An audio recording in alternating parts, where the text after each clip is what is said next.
Hello, everybody. We are live. My name is Kelly. I'm with Mysterious Galaxy Bookstore in San Diego.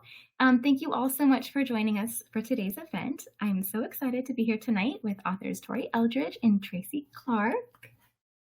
Tori Eldridge is the best-selling author of the Lily Wong thriller series, two-time Anthony Award nominee. Tori's shorter works appear in numerous anthologies, including Crime Hits Home and Weird Tales magazine.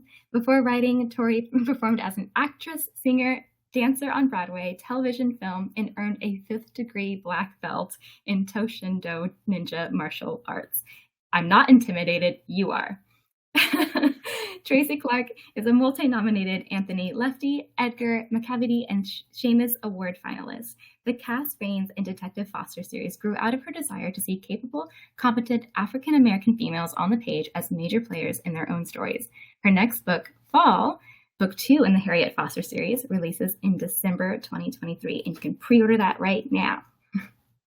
I'll be heading out in just a little bit, but before we get started, I just wanted to give a very quick rundown of a Crowdcast for those who might be unfamiliar.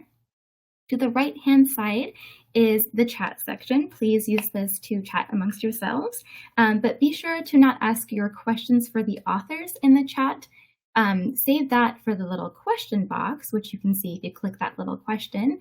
Go ahead and put the question that you want the author to answer today in that little question box, and we'll make sure to answer it. Finally, make sure to click that little green button down here. You can purchase Tori's and Tracy's books at Mysterious Galaxy, and there may or may not be some really cute swag for Tori's book if you order through Mysterious Galaxy. That is all from me. I will let you guys get to it. Thank you so much for joining us.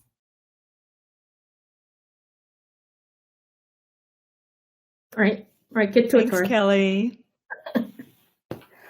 Hey, Trace, how you doing? How's I'm doing Chicago? It's all right. I mean, it's kind of cold. It's actually like 60-ish. I don't know. Fall's coming early or something's happening. I don't know. Something's going on. But let's talk about this is your That's last crazy. day. What's the first thing you did this morning when you got up? Well, first thing I did, fix Yeah. tea. You know, Fix got tea. to have my tea. You know, it's always right there. You know, and after that, oh my gosh, so much social media. You know. Yeah, lunch days are busy. I mean, so you got everybody sort of tugging at you, and you've got things you've got to do. So you did that all day today, huh? Yeah. It's been exciting though. You know, so many people are chiming in, and posting nice things, and Good. you know, I'm excited. I love this book. Right. I love it too. Actually, I got an early chance to read it, and it was wonderful. So let's talk a little about it. Tell us what the Ninja's Oath is about. Just give a little summary of it, and then we'll get started. Oh, okay. Well, let's see here. At the end of the Ninja Betrayed, Lily was getting ready to go back home from Hong Kong, and she gets a call from Li Chang, who is her father's head cook and a former triad enforcer. And he's like, I need you in Shanghai and you owe me. Well, that part was implied, but seriously, you owe me. So the opening of this book is, you know, we know where she's going to go. So in this book, she joins forces with Li Chang and that really sexy, enigmatic assassin, Jay Tran. If those of you who read The Ninja Daughter know about him, and he was kind of prowling around through the Ninja's Blade and the Ninja Betrayed as well. And he comes in full force. This is a big book for him. I know people have been waiting a long time for that. And the three of them join forces to help locate Li Chang's missing grandniece. And of course, this is complicated because he has a very complicated family. And there's a whole genealogy of him, this whole lineage that goes back through the Japanese attack on Shanghai, and it's all wound into the city. And so as they're hunting through this, and his estranged brother thinks it's his fault, and you know, oh, it's your triad business, and he's trying to figure this out. At the same time, Lee and Lily have to move Lee's mother and his horrid elderly cousins out of a family house that's been condemned and taken over by the government. So we've got this going. And then at the same time, Lily's father is going through a health crisis, and the mother is, Ma's really having kind of a nervous breakdown and really wants Lily with her, and Lily is torn. And so there's a lot of family crisis. There's a lot of action. This is probably the most ninja action bloody book of them all. And yeah, there's a lot going on, and under this amazing setting of Shanghai. You know what I liked about it too was that there's no breathing room. I mean, the last one stopped, and Lily's on her way to the airport, going home, and in this case, this thing comes up, and she turns right around, and she goes to the new place. I mean, so there's the reader, us, have very little time to sort of breathe, right, and get adjusted to the fact that something else is coming up. So I like that. Most writers sort of deliberate a long time to see, well, where do I pick it up? Does a week pass? Maybe a couple of months pass? I mean, this is right off the bat. Next thing, no breathing room. Absolutely wonderful. Starts with the action. What kind of thought process went into that? I mean, did you sort of think about it for a while, or say, "Oh no, I'm just gonna keep going"? I knew she was just gonna bolt. Just keep going. But the interesting thing is that this book is like the kind of the epic climax, right, of a 4-book set. Mm-hmm. So from The Ninja Daughter to the end of The Ninja's Oath, I mean, we're looking at a very small period of time, like 4.5 months. It's all condensed into that. And so I knew that, going in. And when I went in to write The Ninja Betrayed and I took Lily to Hong Kong, I always knew that I was setting her up to go to Shanghai and that it would involve Li Chang, which is why Li Chang was written into The Ninja Betrayed. So yeah, I always knew. That's one of those outliner things, right? Yeah. One of those preparations and sort of singing the big arc, right? That's weird, guys. Okay. There are times when outlining helps. Yeah, okay. Yeah. Although this book was really funny because normally I not just an outline. I do a chapter by chapter summary, but I couldn't do that with this book. I knew everything basically where it was going to go, but I couldn't do that summary thing for the second half of the book. I could only do it for the first half. So when I realized that that's what was going to happen, I just had, my binder, my Scrivener binder with placeholders for all the chapters and basic ideas of what would happen, but, not really detailed out for the second half. And I just started writing, what I had. And then when I got to the second act, I just kind of kept going that way. So I had a teensy little feel for what you do, Tracy, just a tiny bit. A tiny bit. What about research? What kind of research did you do? Oh my gosh, so much research. Loads of it? Yeah, loads. It's funny, because I started out with a setting and a premise. Mm-hmm. I knew that Li Chang would have some kind of family thing and would need Lily. That was my premise. And I knew it had to be in Shanghai ever since I went to visit my son there. He was living there for 5 years. This is before my granddaughter was born in Shanghai, I might add. Mm-hmm.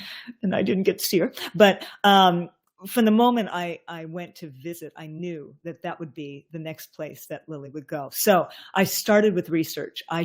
For a couple months, I just researched Shanghai and Shanghai's history. And basically, like I said before, from the Japanese invasion all the way through the intricacies of Chiang Kai-shek and the notorious Green Gang and Mao Zedong and all of those reforms and the impact that had on everybody. Mm-hmm. And then what I did was I built a genealogy for Li Chang that started back then and came all the way through the years. And I did it because I wanted to know which of his characters would be most germane to the plot. And as it turned out, these characters are the plot. His family is the plot. And so once I realized that, then everything emerged from there. How long did that take you? How long a process was that? It felt like a couple of months. Uh-huh. Yeah. It may only have been a few weeks, but it felt like a couple of months. What was the I'm most not really sure what difficult? that What was says. the most difficult part about it? What was the most difficult part? I mean, the genealogy About the research thing? Yeah, the genealogy part or the history part. Well, when I'm researching for history, that's it's kind of easy because you're just grabbing everything, Mhm. and I'm putting it, copy pasting it in places and notes and everything like that, right? And then what I did was I created a timeline for myself. And I put it in on landscape and columns so I could kind of see it, right there. Mhm. And I put it Mhm. by date, all of these like tiny little events that were happening. And then when I did his genealogy, then I took everything, from their birth, their marriage to everything, and the house that they built, how many people were living in that house. Were they living in the third floor, the second floor, the second bedroom, the first bedroom, because they all changed.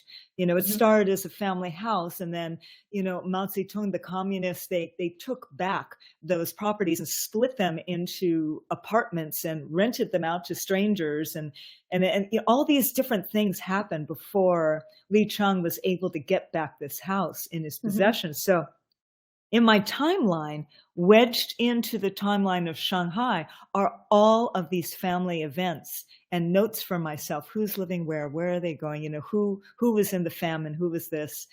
And that took a long time. But I remember at one point thinking, wow, I hope I haven't just jumped down a rabbit hole and tripping out doing something I don't need to do. But I was really, really glad I did it. I needed it.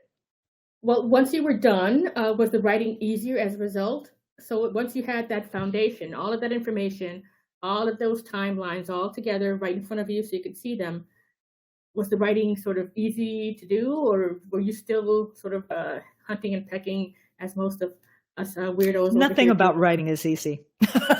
Let me just start with that. Got that right. Nothing about this is easy. Easier in comparison. Jeez. But here's the thing. Once I did that, then it was about fleshing out the story and the outline and all that kind of stuff. By the time I actually open the first chapter and start writing words, Mhm. it is a very careful process. For me, every word matters. It's not a spit draft, because I already know where I'm going. I don't need to rush to get it out to discover. I'm already like, what's the best way to say this? And so it does, everything does slow down. And sometimes I get really in the groove and things come out and it's so exciting. And other times I'm just like, come on, you can do this, I think. So I don't know. Easy? Easy, easier maybe. Okay, let's talk about Lily, because with Lily in this book is quite different from the Lily in book one. And talk a little bit Mm. about how she has changed, what challenges she's facing still. Um, you sort of play a little bit with guilt and wanting to be home in this one. Let's talk about that. How has Lily changed? That's a really interesting question. Yeah, when we met her in The Ninja Daughter, she was really kind of just getting started, in this rescue protection work, working for this women's shelter in Los Angeles. What she did, she kept secret from both of her parents. She lived above her father's restaurant, but everything was secret. She was very removed, isolated. She did that to herself when she dropped out of college after her sister was murdered, and so she was very isolated. The only people that she really was, who knew anything about her was Sensei, who, by the way, has a huge part in the Ninja's Oath. Readers finally are going to get his story and his personality and his skill and all of that. But so, a lot of, Lily was, very contained, very kind of secretive, a lot of tension between she and her mother. And over the course of the books, her relationship with her mother, even in the course of this small 4-month time, has evolved tremendously. They've gone through all sorts of things, Mhm. Her father is aware of what she does. Her mother is kind of aware, but resistant to know too much because it's hard to handle. And so there's a lot of that. Lily has she has a lot of blood in her rearview mirror. She's gone through a lot. She's had to do a lot to rescue and save some of the people in the past few books, and that always has an impact on her, not just everybody else, but on her and her relationships. She and Uncle, that's Lee Chung, they've gone through a lot. They've changed. Their relationship has changed quite a bit, and of course, her relationship with Tran has evolved. So, let's talk about her relationship to what she does, because it can be quite violent, right? The action scenes are phenomenal. It takes your breath away. But as you said, there's a price to that. And she realizes that there's a price to that. So how does she sort of, process it, deal with what she does in relationship to what she thinks she is or who she thinks she is? Talk about that a little bit. Yeah. Lily is constantly trying to stay on the right side of morality and righteousness and justice, right? It's important to her to rescue and protect, and she will pretty much go the ends of the earth to do that. Family, she will she'll do whatever it takes to get there. At the same time, she's put into some very difficult situations with some very violent people, and sometimes she wrestles with how much she needs to do to get the job done, and if she's gone too far, and if all of this violence is perhaps turning her into someone a little closer to the assassin Jay Tran.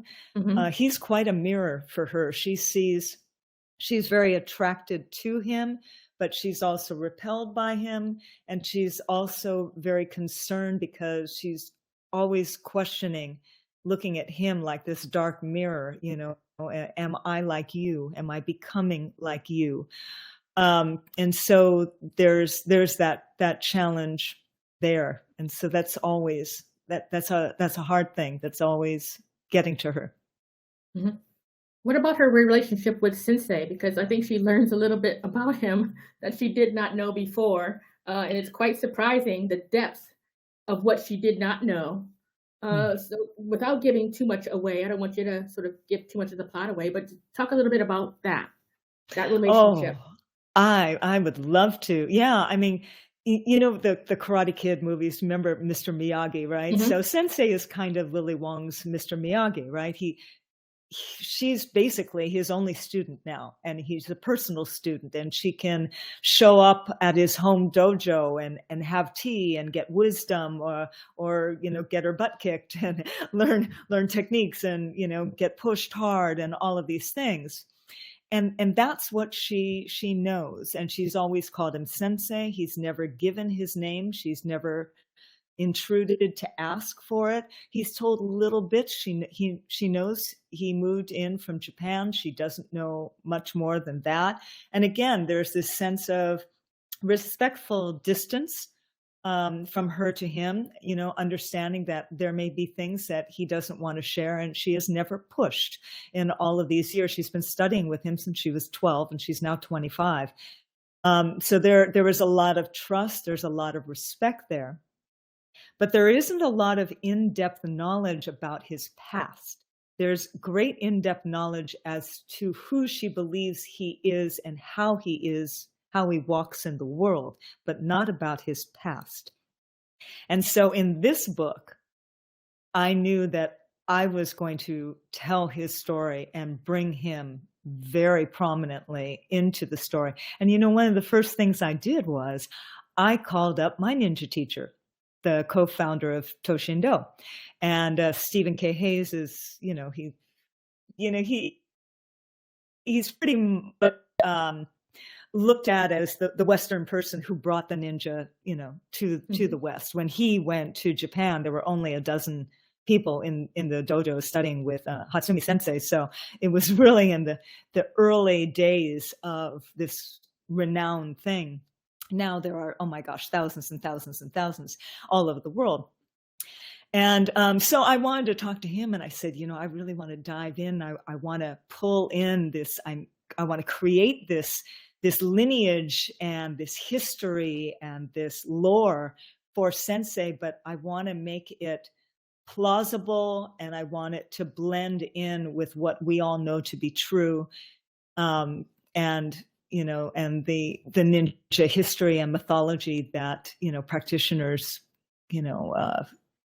are aware of. And so there are a lot of very secret things that I've written into this book that are really laid very authentically with ninja. And so that's why I'm always telling people this is the most ninja book of them all. Is there anything in the timeline that didn't make the final cut? I mean, things that you sort of thought up and put in all of that detailed outline stuff you do that didn't make it for some reason, for whatever reason, just didn't make the final cut. I don't think so. I don't think so. Although I will say that when I was going through to write, I sometimes had a chapter in the binder that said I would do this, and then I'd go, no, I'm not.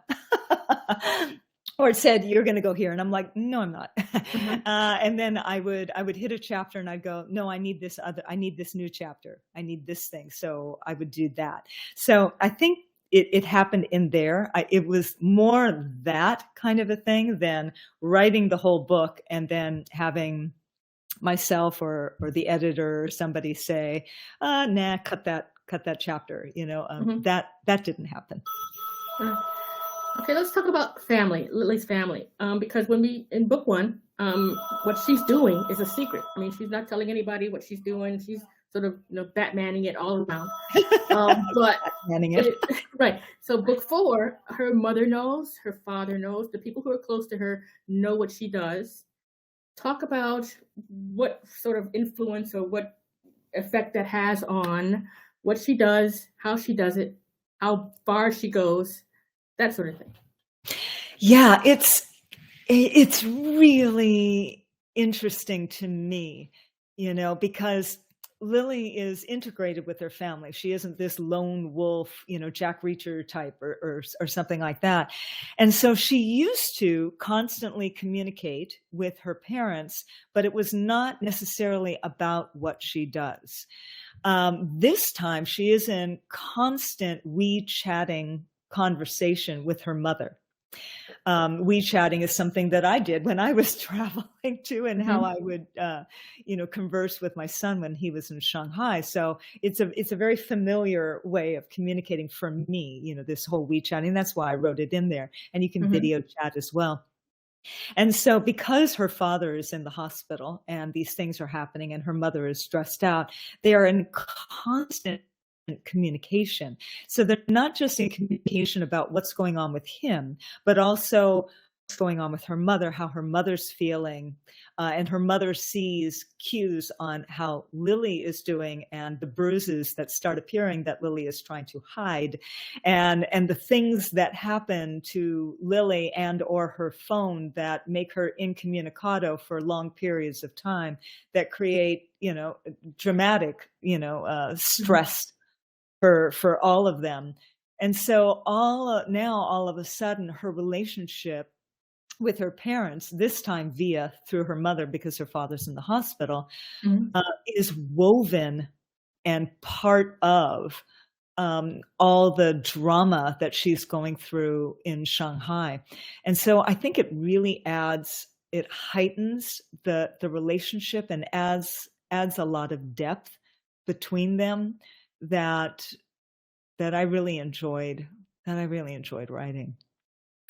You know what? It also showed for the reader too, because the more dire the thing became at home, and Lily was far away and could not do anything to help. And then there was one scene where she had absolutely no access to her phone. She had no idea what was going on, and she had this worry in the back of her head. So it was a layer upon layer upon layer of tension, which is wonderful in this kind of book, in addition to the action scenes. I mean, there's the emotional action, and then there's the physical action.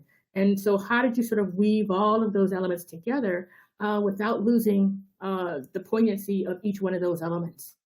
Mm, mm. I got to say that that Scrivener binder really helps me because I can put color labels on there, so I can give like Get out the of here. family purple, and I can give the action blue, and I can give literally. That would And so drive me crazy. yeah, but I can look at it all like this, and I can go, oh wow, I don't have a lot of purple here. I haven't had a purple in a long time. What the heck? Has Lily not checked in with Ma? What's going on? Or has Lily not been worrying about her dad? What's going on?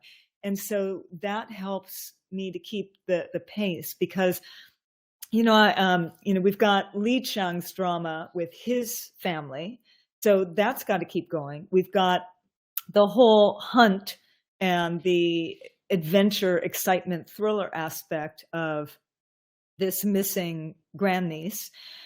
And that's got to keep going. And then we've got the things, whatever is going on with Lily and, everybody's relationships, she and Tran and she and, Lee and their relationships. And then we've got this family thing. And I can't let too much time go in between touching on all those things, or me, the writer, and the readers may kind of forget about that. It's like, oh yeah, there was what happened to that person, or what's happening to this. So there's this whole pacing and balance thing to be able to bring everything up kind of like this. And so, yeah, it's, I tend to do that in all of my books. It seems to be a thing with me. Yeah, it seems to be. It blows my mind that you can actually sort of keep all of that together. My brain would explode, but you seem to make it work for you. I have a feeling this is how my brain works. And mine works the other way. I mean, it's crazy.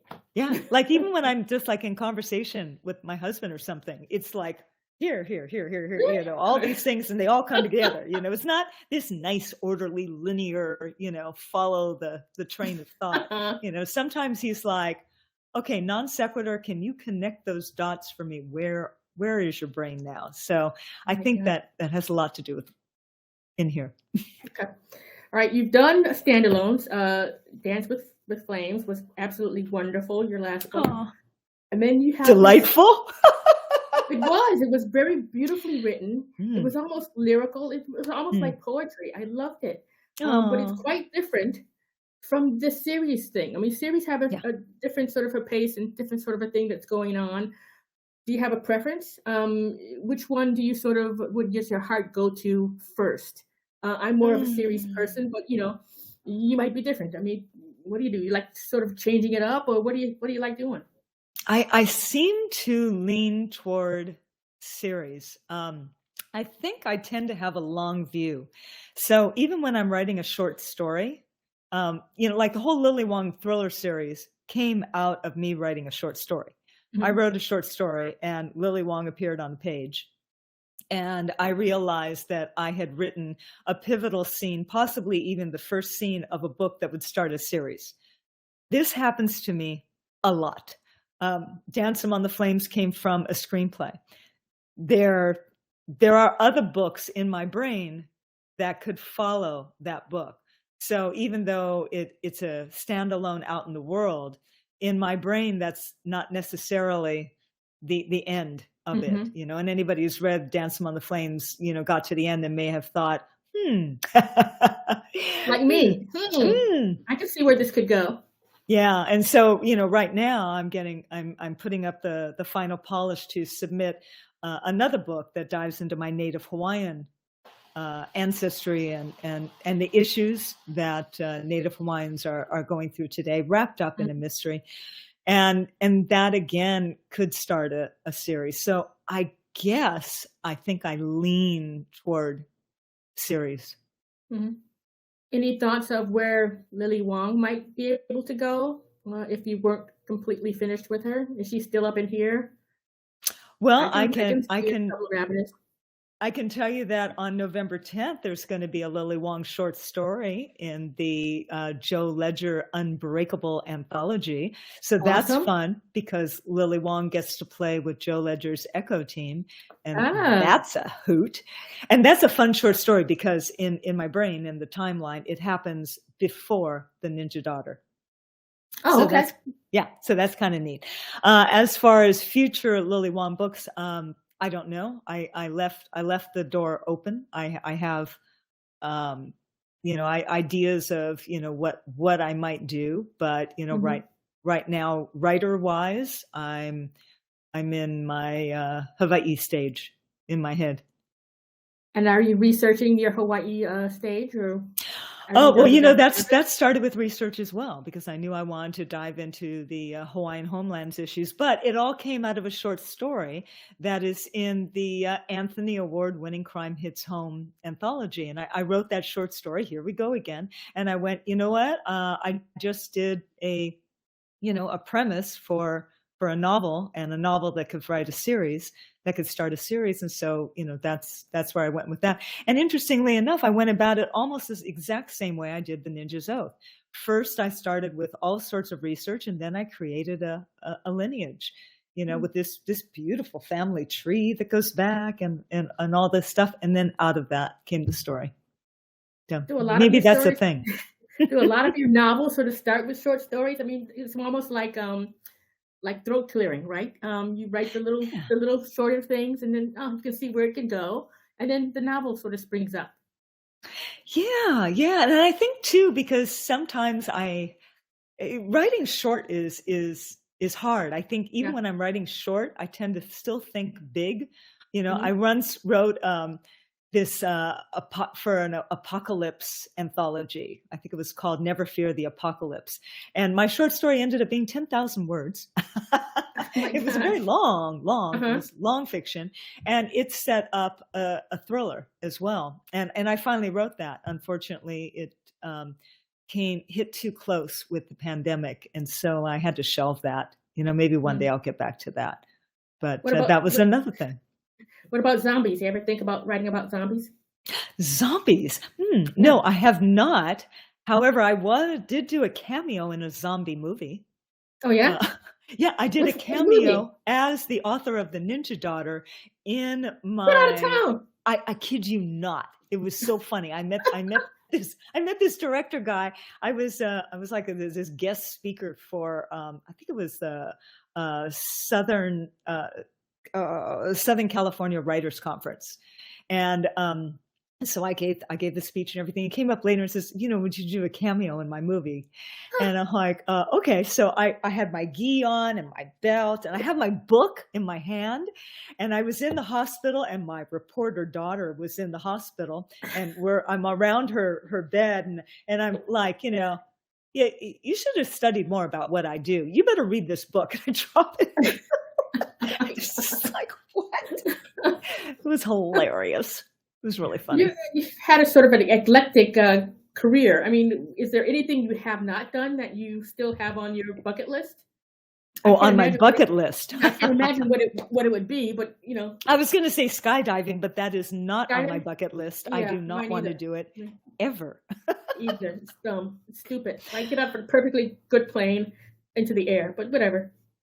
I'd like to spend a year I would just love to travel, to just go and like live here and live there and here and there, and just, wouldn't that be cool? I think that would be really neat, but that's not really a career, is it?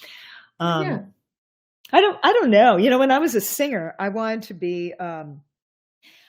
be like Madonna meets Whitney Houston, because I kind of sang, I had that kind of R&B kind of, rangy voice. And I thought, well, what if I did that and I mixed some of that? But I tried that for a while, and I was like, you know what? I don't think this is going to work. So, well, you could always do a play. I mean, you've been on Broadway dancing. I mean, how hard could that be? I mean, wow, I know. Hey, let's go back to Broadway. A ninja play. Oh my goodness, that would be interesting. It would be. I'd go see it. I'd love to see The Ninja's Oath as a film. Ooh, That I would be think that would great. That be would be good actually fun. all 4 of the books. I mean, I don't see why we can't have 4 movies. Each one is There, distinctly different. It sort of finds her character arc in a different place each time. All of it's interesting. Yes. Where do we vote? there you go. I keep telling Yeah. my husband, make this happen. Yeah. So what's next for you? What's next up? Well, what's next? I have Yeah. to polish up. I have to polish up the Hawaii one, and so we can submit it. And I've already started researching what could be the second book to that. So then I suppose I have to start writing that, and hope the first one sells, gets a deal. So that kind of a thing. That kind of a thing. And so how is Equalizer 3 doing? Oh my gosh! Let's talk about that. Let's talk about it. We were #1 in the world. That was absolutely, yeah. And I say we, it's not me. It has nothing it to all do with counts. It all counts. I'm just the cheerleader for my husband.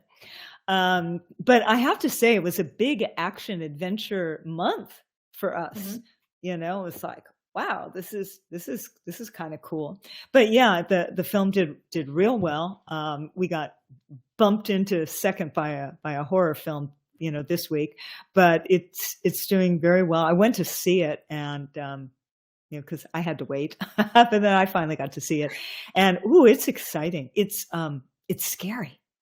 Yeah, the way it's shot. Scary. Yeah. The way it's shot is like, and you're sitting in these great seats, and the whole thing vibrates, and so if there's an explosion, you feel like right in there. And it's really quite a thing. It's a great movie. Yeah. Now, if you had to cast the Ninja books, who would you make as Lily Wong? Do you have an idea of who that would be?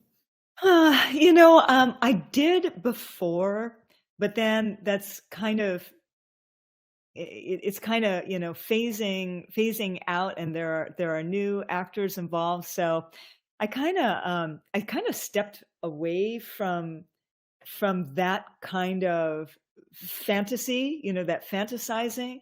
Sometimes it's fun to really dive in and put a lot of time in that. And I remember with Ninja's Blade, we had that's the second book. I have a book club page. If people go to torieldridge.com, you'll see a readers page, and it has like a page for all the Lily Wong books and a page for Dance Among the Flames. And the Lily Wong books, they have book club kits, and then discussion questions and recipes and self-defense tips and all this kind of fun stuff. But the book club kit for the Ninja's Blade actually has a cast in there. Yeah, which was kind of fun. But kind of in recent history, I kind of stepped back. Although I will say this: when I was writing, I tend to get photographs, and sometimes they're of actors. And Lily's mom, in my mind, was always Michelle Yeoh. Yep, always. I can see it. Yeah. Right now, the Ninja's Oath. What would you like readers to sort of come away from the book with? What are you talking? Is it about family values? Is it about sort of coming to terms with responsibilities and what she has to do to sort of live her life? Or what is it? What is the message? Not a theme or anything. I love all that. Yeah. I could just say yes. Okay. This is a chapter on the series. So what is the overall summary of it? Well, when I wrote it, I wrote it as though it were two things. One, a standalone international action thriller.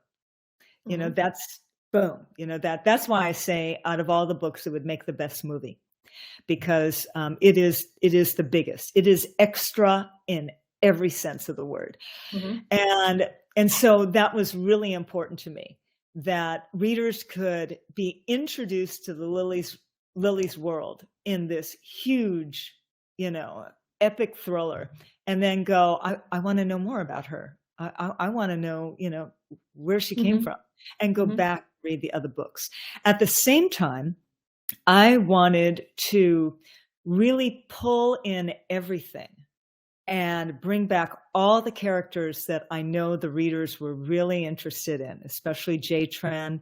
And I know there are a lot of people who wanted to know more about Sensei, who were saying, when are we going to learn more about Sensei? And I even my teacher was saying that, when are we going to learn more about Sensei? And I'm like, be patient, you will.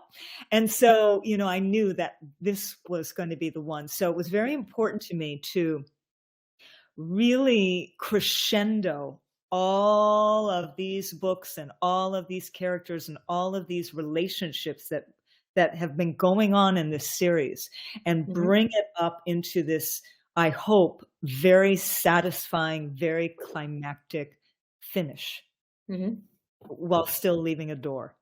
And so those were my two goals. So I hope people come away breathless. I think this is the most, a lot of the books are very emotional, but I think this one is probably the most emotional.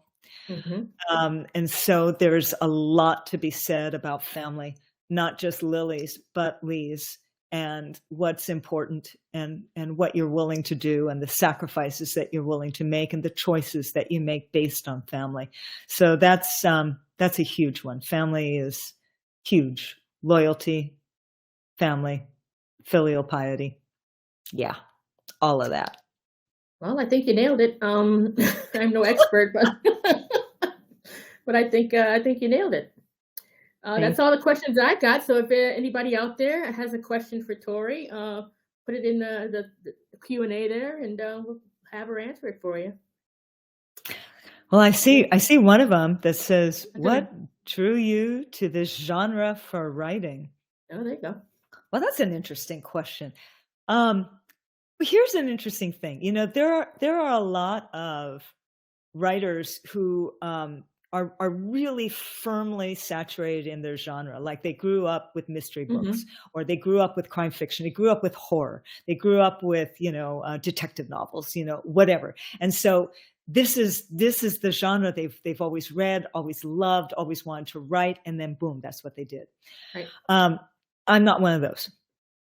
When I was a reader, I started with everything that my parents brought into the house, and they were just, popcorn eating readers, and they read everything. And so I was constantly reading that, and then I would go into these trends of, historical fiction, Asian fiction, literary fiction, sci-fi, dark fantasy, Chinese mythology, crime fiction, mystery, thrillers, love thrillers, action thrillers, military thrillers. You're getting the picture, right? So when it came to what genre am I going to write, that was never a question. It was, what story is in my head? And so the first manuscript I ever wrote was actually a very early precursor to Dance Among the Flames, which is genre bending, completely genre bending. Yeah. And that, you were talking about the literary style. It is very much literary fiction, but with dark fantasy. It's saturated in history. It's also a thriller, because in the sense that the last quarter of it is probably one of the most action-packed, not counting the Ninja's Oath, thrillers that I've ever written, and so even that book was like genre bending. So when I decided to write The Ninja Daughter, I, in my head, set out to blend 3 different genres, because I wanted to have an intriguing mystery. I wanted it to be authentic action thriller. And I wanted it to have the kind of cultural family depth that you might find usually in historical fiction or literary fiction. So right off the get-go, I knew I was not going to stay in my lane. So there you go. Still cannot be contained. I'm still not staying in my lane. All right, let's see. Question. How would you like readers to feel when they read one of your books, especially The Ninja's Oath? Excited, worried, a little hot, Yeah. Sometimes, but concerned. But I think that excitement has probably got to be a big emotion that I think, and I hope they're really immersed in the whole Shanghai. I really wanted people to get immersed into that astounding city and the places that I take them and the foods and the culture and all of that. I love that kind of stuff. You really do get a sense of the city. It's almost like it's a different character in the story. Yeah. I mean, you just get this busy, this sort of hectic, glass and chrome sort of city on top of all of the other things that go on in the plot. So it's a character in itself. Lily's here doing what she has to do.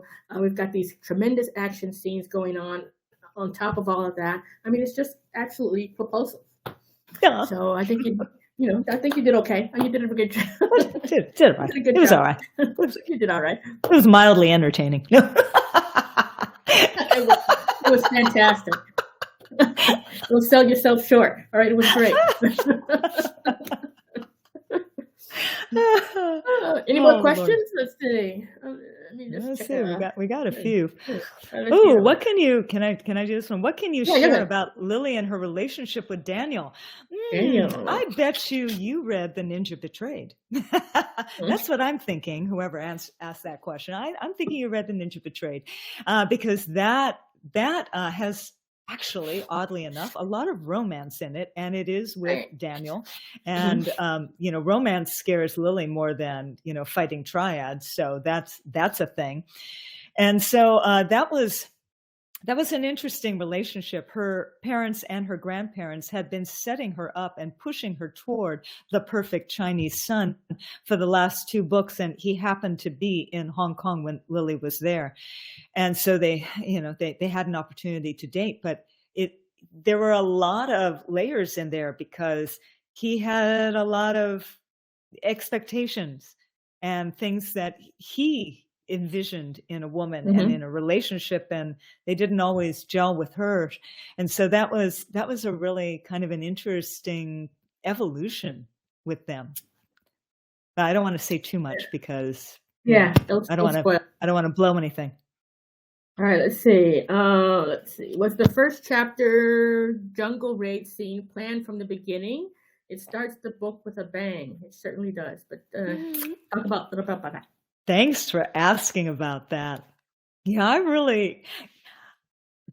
each one of the books starts in the midst of Lily in action, but this particular scene is different from the others. I won't necessarily tell you why, but the one who posted this, Grace, you know why. You know why, because you read the whole scene. But it's just what I wanted her to be doing. And then I was kind of like, can I do this? And I'm like, hell yes, I can. It's my series. And so it's like, this is how it's going to open. This is what I want to happen. And so I really like that. I really like that scene. And yes, it does start with a bang. It does. And ends with one too. So, what has been a fact that you learned during your research that you find super interesting, but did not necessarily? I lost it. Super interesting, but did not make it into the book. So, a part of the research that you invested a lot of time in, but it didn't make the final cut. I really was intrigued with the Green Gang, and Big Ears Do, and the 3 gangsters who were the core of the Green Gang, and this was back, in the time of Chiang Kai-shek and Mao Zedong, and that the whole communist thing and the communist massacres and the part that they played working with the Kuomintang to massacre all these communists and at that time, and then how they worked with the Japanese, to stop that attack and that invasion, and the dissension between the 3 of those, where one of them kind of broke off and started working with them. Now, some of this stuff is woven into the history of my book and woven into Li Chang's genealogy, but I really found it so fascinating that I really could have, hung out there a lot longer, but you just have to kind of bring in enough to add the flavor and the color and the context and the layers, right, and the historical depth of the family, and it was also very germane to the connection with Japan for the plot. But sometimes you just kind of wish you could just dive in there and write that book. Right, Sounds exactly. so interesting. Okay, let's see. What created that switch for you from the performing arts to the literary arts? Oh, well, I think part of that was when I retired from dance. I went from, doing the Broadway musicals, and then the last of which was Cats. And I was on tour with that, the first national. God, that was so long ago. It was the original company. So that was like, what, 85? And I came out to LA, and I was, doing the Love Boat and some movies and stuff like that. And then I know what it was. I had Stouffer.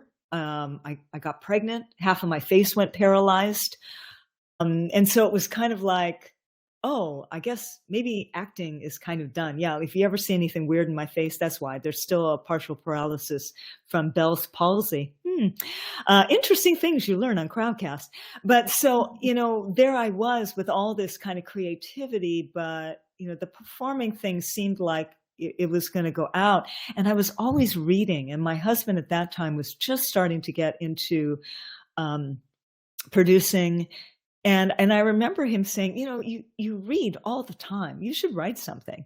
And I'm like, oh, yeah, okay. And I started, fiddling around with a novel or something. And then I started reading screenplays for him. And then it was like, I had an idea for a screenplay. And so I wrote one and worked on that. And it was out of that came, the idea for the precursor to Dance Among the Flames. So it was that kind of evolution of going through. So, I suppose in some ways I have to, kind of credit all the injuries that I got as a dancer and Bell's palsy. So there you go. All right. So for both of you, I'll let you go first. Do you read the genre that you write in, or do you stay clear, especially while writing? Oh, while writing. While writing. I don't stay clear of anything while writing. I read a lot while writing. I usually have one audiobook and one book, either a physical copy or on my Kindle. And they're usually different stories. And I'm usually reading both of them at the same time. And I do that because there are some things that I can do while listening to an audiobook and some things I can do while reading. If you know of me, you know that although sometimes I will just lay on a couch and read a book and read it all in one sitting in one day. Generally speaking, I'm reading while doing sit-ups, reading while doing yoga. I'm, on an exercise cycle. I'm listening to audiobooks on a hike while I'm cleaning, while I'm cooking. I tend to do that. And when I'm stressed out about my own writing, or I feel, kind of tense, or I just need a break, I find my relief in reading the creative works of other people. So, as to what genre I'm going to be reading, it tends to be, mood driven. Sometimes I got into this whole mythological Chinese mythology thing where I just want to lose myself in Chinese mythology, fantasy, right? All these kind of weird things. And so I don't know.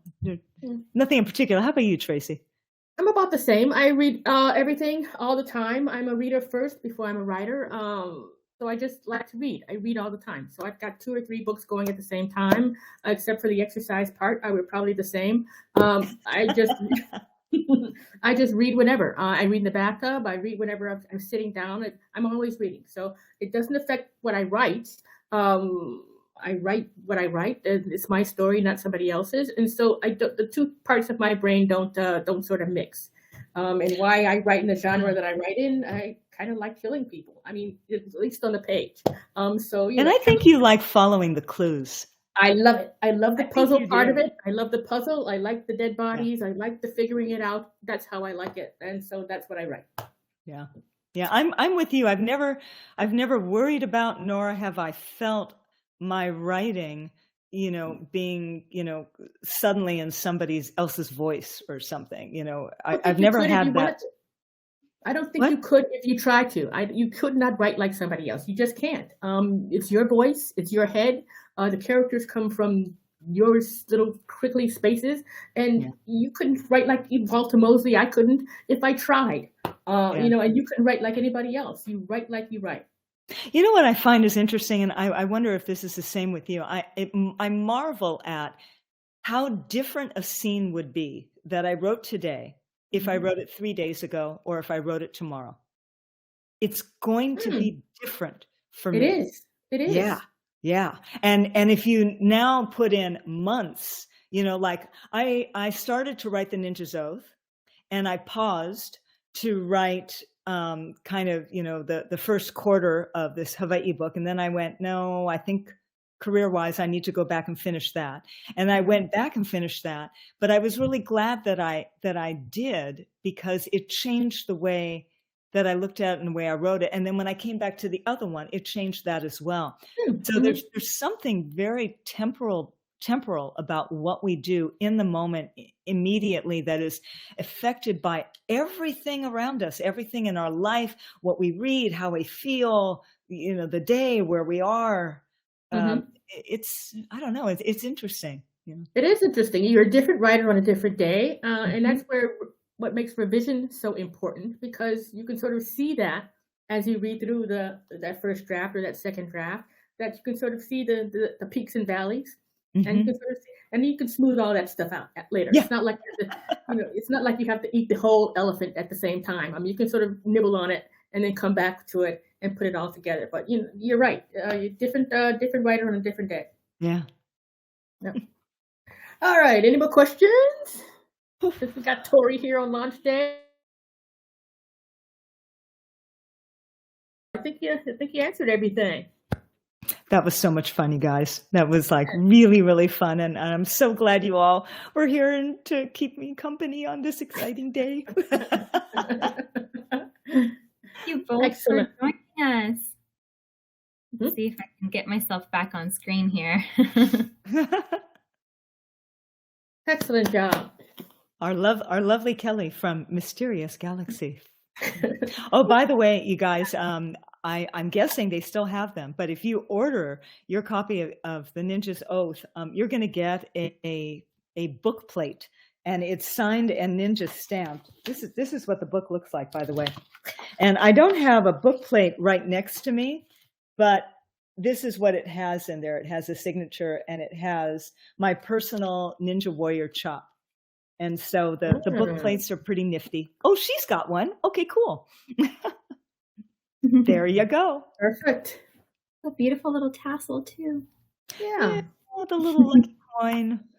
I'll just spruce it up for my readers. Something fun.